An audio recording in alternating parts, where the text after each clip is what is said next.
What is going on, guys, gals, non-binary pals? It's your boy Artisan Kane, and we are doing our draft recap for season 2 of the SPC League. That is the Sky Pillar Championship League, as you can see by the dope ass logo down here on this main page. So back, Bad Lombres are back at it.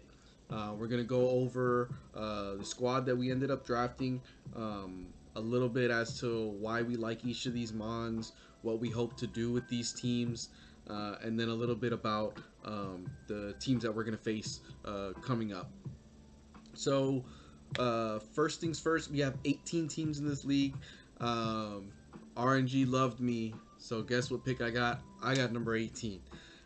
So, with it being a snake draft, the way that ended up being was I was pick 18, and then since it was, I would have that wheel pick, so I would have pick 19 right after it. So good and bad, right? You know, those first two rounds, I have to wait very long to get my first pick, but then my second pick is right after that. Um, so it's kind of odd, I guess. Um, but having back-to-back picks mean that we have a really good idea of what's available at the board at that specific time. We don't have to worry too much about being sniped or anything like that by someone ahead of us. That kind of deal. Um, so with that, we'll take a look at the first mon that we got. And so, started off with hard-hitting dragon. I didn't think Dragonite was going to be available pick 18, to be honest. So I couldn't pass it up. Um, I was thinking of getting a later round dragon, something like a Druidigon, or something that with a little bit utility to it, right? But Dragonite gives us a lot of options. Um, looking at its stats, it's incredibly well-rounded mon, multi-scales, fantastic ability. As long as I keep it healthy at 100%, it's very rare that it's going to get O-code by anything, which is fantastic. Uh, Obviously we don't want things to set up in our faces or anything like that. Um, but the other good thing about Dragonite, besides being well-rounded on the stat side, is its move pool. It's got a very, very good move pool, access to a lot of different hard-hitting moves. It can be a mixed attacker. It can be purely special attacker, purely physical attacker. A lot of things this thing can do, right? Obviously, Dragon Dance is, I think, probably the premier set as far as the offensive side goes. Um, but there's a lot of other things. It's got Heal Belt. It's got Roost. It can keep itself healthy, and act as a cleric for the rest of the team. There's just so many different things.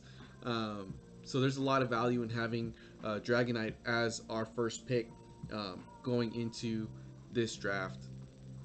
Now, to supplement Dragonite, I wanted to make sure I can get a solid core that can help each other out, being a steel type and a fairy type.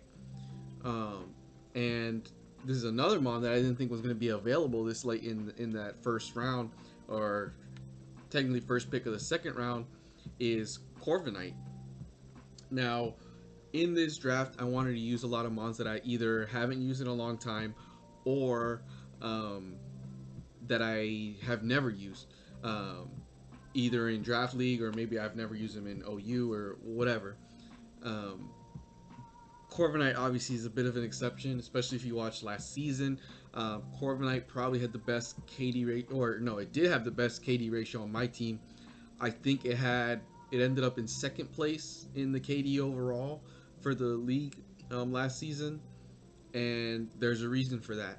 Again, looking at the stats, this thing is a beast. 98, 105, 85 defenses is crazy. And having that typing, that steel flying typing, gives it a million resists, and basically all you have to do is make sure that nothing melts it, none of these fire mons melt it, or you're not taking giant thunders or anything like that. Also has access to roost, things like that to keep itself healthy. Um, I mean, I could go on and on for days about this mon. My favorite mon from Gen 8, um, and I think one of the best mons that came out in this last generation. And I'm really excited to use it again this season.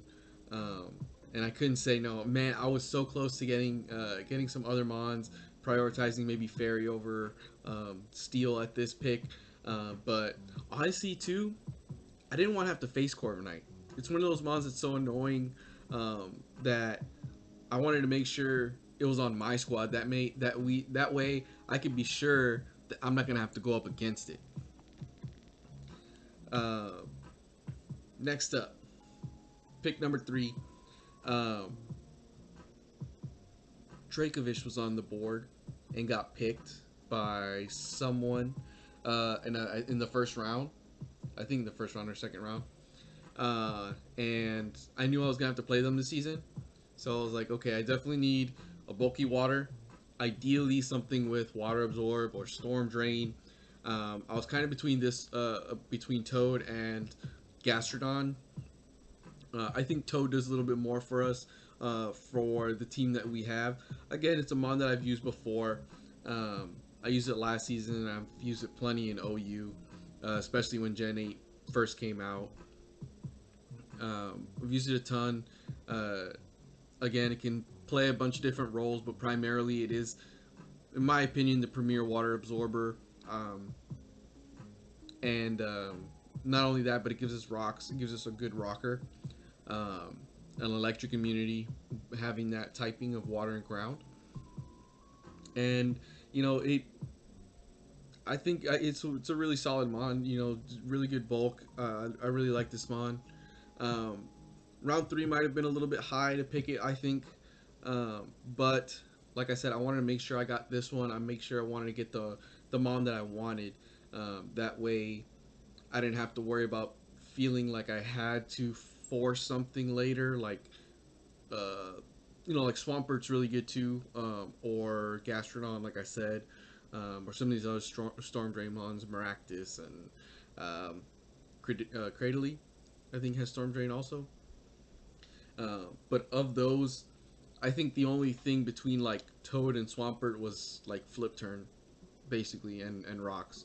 So I went with Toad again. So now 2 out of our 3 are more familiar to us. We've used a bunch before. So I really wanted to make sure that some of these other ones were toys that I hadn't played with, so to speak.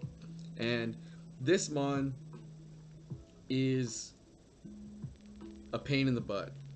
Now, one of my matches last season against Ryan, who's coach of the Augusta Agrons, I really underestimated this mon going into that battle. I thought I had a bunch of answers, and when push came to shove, I didn't. And if you look at the bulk on it, it's really obvious why. Those base that's base special defense, base defense, and the HP stat are wild. Being a pure fairy type is fantastic. There are a lot of great fairy types around, but I definitely wanted to make sure within those first 5 picks, I got a fairy type that I was going to be able to use um, week to week. Make sure that it's something that basically is always going to have a place on the team, and again, can do a lot of different things. It can be offensive with a choice spec set. It could be more of a wish passing type set, like evolutions are known to do.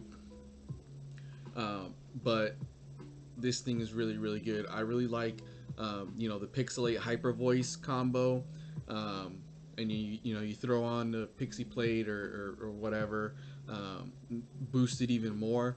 And if your opponent doesn't have good fairy resist, it's gonna tear through a team. Um, so that's something that I definitely wanted on this team. I was looking at some of the other fairy types, and I wanted to make sure that I got a higher tier fairy type, so to speak. Um, I used Slurpuff last season. Slurpuff's not bad, but Slurpuff requires setup in order to be a lot better. Whereas Sylveon doesn't require all that extra stuff. It can do what it wants to do without the extra work involved. So that's why we went with Sylveon. So now we completed our the core that I really wanted to make sure I completed in the first few picks, and that's our Dragon Fairy and Steel core. And now with our fifth pick, I really wanted to get more speed. I was looking at the four mons that I had, and I was really lacking in speed. I think 80 or something like that was our highest at that point.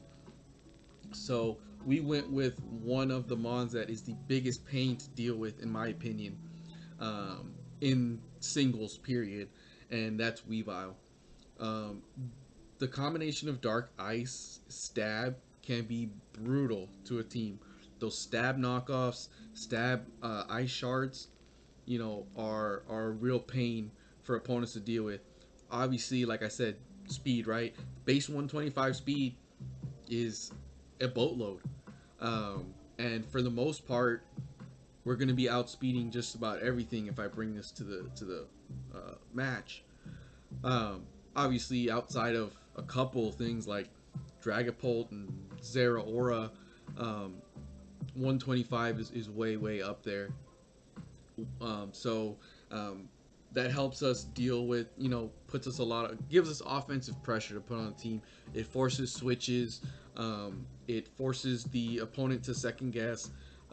Like I said, that stab knockoff. What do you want to switch into? This knockoff that they might predict, or like I said, that ice shard. Or triple axle. Triple axle can be really devastating, especially if you get all three hits in a row. Um, so there's a lot you can do with Weavile, and again, we want that offensive pressure. We wanted that speedster, and that's where we got with Weavile. Now this is pick 90 in the fifth round. Pick 91 right after it. Again, all my picks were back to back.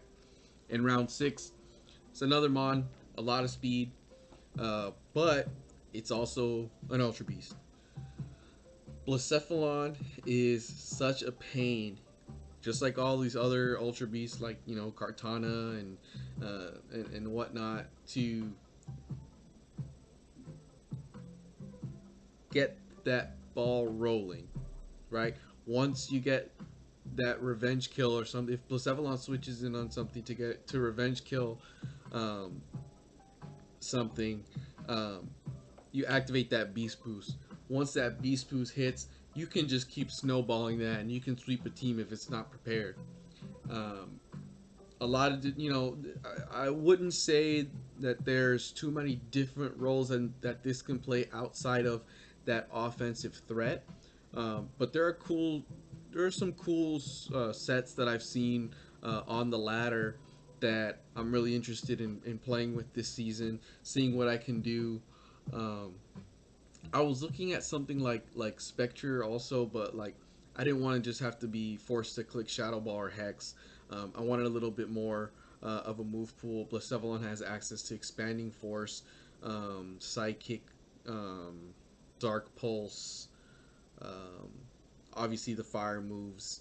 Um, so it does have access to a few other things to give it a little bit more coverage. Um, so and then again, obviously with that beast boost, you can get that same effect as that Grim Neigh on your special attack. So something like, you know, a choice, item makes a lot of sense for a mon like this. But again, just like Weavile, we're talking about a lot of offensive pressure, solid speed stat. That way we can make sure if we can revenge kill something, just get that ball rolling and start racking up, some kills. Next up, we went with a couple of on some of these picks. We went with not fully evolved mons, and Piloswine is one that I'm very familiar with. Again, I've used this one before in the TPL. Um, Fantastic mon. I love the typing of Ice and Ground. Um, you know, again, stab ice shards, like I said with Weavile, is really powerful for this mon. But also now I have, the I can click like EQs and stuff like that with a base 100 attack, which Seismitoad, while it has things like EQ and like stab EQs, it's not hitting as hard. It doesn't have that base 100. Now, the good thing with not fully evolved mons like this are that you're not hamstrung into being forced to pair it with an Eviolite. There's certain mons that you basically have to use a Eviolite in order for them to be viable. And last season we had Raboot, which was a fantastic, not fully evolved mon that you can use without the Eviolite, and Piloswine is very much in the same way. If I want something super bulky for that week, I'll throw in a Violet on it. If I don't, I can use Choice Band on it if I want. I can just go bulky leftovers if I want. I can put on one of those berries, those damage reducing berries if I want on it. Piloswine is a fantastic mon. Mamoswine is great also, don't get me wrong. Obviously you want, it would be better to have that. But because of the point system and the tiers and everything, I think the value of Piloswine really gets us what we want, especially in these later rounds. We're already at 7 here, so we only got a roster of 10. So we're trying to get value out of these last few picks. Make sure it's something that week to week has usability, and won't just be riding the bench. Because there's no point in drafting just 6 solid mons and only using those. You want to make sure you're a little bit less predictable week to week in what you're going to bring. And Piloswine is definitely something that we can use week to week. Next, another not fully evolved mon, Electabuzz. Honestly, at this point, we're running low on points. We kind of have to be strategic on what we're doing and why we're doing it. And Electabuzz was one that gave us a little bit more coverage stuff. We didn't have an electric mon. This one has access to Volt Switch, a solid speed stat at 105. Again, you could use a Violite on it if you want, but in all reality, this mon makes a lot more sense with other things. It's got dual screens, it's got taunt, it's got those elemental punches, so it's got some coverage, it's got fighting moves. There's a lot of different things you can do with Electabuzz. Not sure how often it might be used. It's going to be a lot more situational to see, depending on the type matchups and things like that, what I think Electabuzz can do. But again, because of its speed tier, its coverage, and everything like that, it can be a real pain to get that momentum off of a Volt Switch or something like that, and be frustrating for the opponent to try to deal with and predict. And then obviously, that the typing of being pure electric is fantastic. You're only weak to ground, so that kind of helps, gives us a little bit more of a well-rounded team as well. In our last 2 picks, we had a total of 12 points, I think. So I figured, let me put them on that's 10 points that is going to be a little bit more usable, and then maybe a 2 that I don't use as often, instead of getting 2 6s that I really didn't care for that much. And Virizion is solid in doing that job for us. It gives us that value of the 10 points, but it's also something that can be used week to week. Solid knockoff switching, with the justified boost and all that fun stuff, right? But it also gives us grass coverage, and it gives us fighting coverage in those stab moves. So if you think about the other mons we have on our team, this kind of makes it a lot more well-rounded. Now I've got fire and Blacephalon, water and Seismitoad. Now I've got grass and Virizion. And, that's another solid core that in team building you think about. And then we also have the fighting type, plus the dark type of Weavile.